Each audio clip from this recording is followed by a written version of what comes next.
ഖബറിലെ ശിക്ഷയിൽ നിന്നും രക്ഷപ്പെടാൻ വേണ്ടി റസൂലുള്ളാഹി സ്വല്ലല്ലാഹു അലൈഹി വസല്ലമ അത്തഹിയ്യാത്തിൽ പ്രാർത്ഥന പഠിപ്പിച്ചു, അല്ലാത്ത സമയത്ത് പ്രാർത്ഥന പഠിപ്പിച്ചു. അല്ലാഹുമ്മ ഇന്നി അഊദു ബിക മിൻ അദാബി ജഹന്നമ വമിൻ അദാബിൽ ഖബ്രി വമിൻ ഫിത്നത്തിൽ മഹ്യാ വമമാതി വമിൻ ഫിത്നത്തിൽ മസീഹിദ് ദജ്ജാൽ. നമ്മളൊക്കെ ഇന്ന് അസ്ർ നിസ്കരിച്ചപ്പോൾ പ്രാർത്ഥിച്ചു. പക്ഷേ സഹോദരന്മാരെ, അർത്ഥൊന്ന് മനസ്സുകൊണ്ട് പ്രാർത്ഥിക്കണം.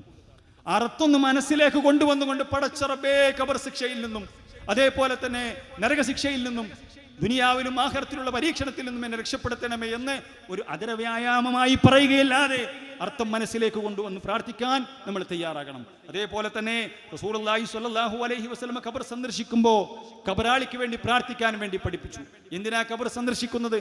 ഫഇന്നഹാ തുദക്കിറുകുമുൽ മൗത്ത്, നിങ്ങൾക്ക് മരണബോധമുണ്ടാക്കും. ഇതുപോലെ കെടുക്കാനുള്ളതാണല്ലോ, എൻ്റെ ഭാര്യയാണല്ലോ, എൻ്റെ ഭർത്താവാണല്ലോ, എൻ്റെ കൂടെ പഠിച്ചവനാണല്ലോ, എൻ്റെ കൂടെ ബിസിനസ് നടത്തിയവനാണല്ലോ, അയൽവാസിയാണല്ലോ, നാട്ടുകാരനാണല്ലോ, കൂടെ കഴിച്ചവനാണല്ലോ ഇപ്പോൾ കെടുക്കണേ, ഞാനും അല്ലേ അള്ളാഹിൻ്റെ തീരുമാനം എന്ന കെടുക്കാനുള്ളതാണ് എന്നൊരു ബോധമുണ്ടാകണം സഹോദരന്മാരെ.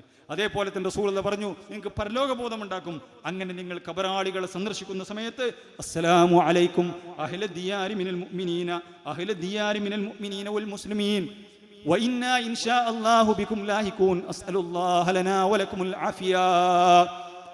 മുഅ്മിനീങ്ങളും അതേപോലെ തന്നെ മുസ്ലിമീങ്ങളുമായിട്ടുള്ള ആളുകളെ അവരുടെ വീടുകളിലേക്ക് നമ്മൾ ചെന്നിട്ടുള്ളത് അത് ഞങ്ങളും നിങ്ങളെപ്പോലെ വരാനിരിക്കുന്നവരാണ്. അത് പറഞ്ഞാൽ തന്നെ സഹോദരന്മാർ എത്രയാണ് നമുക്ക് മരണബോധം ഉണ്ടാകുന്നത്.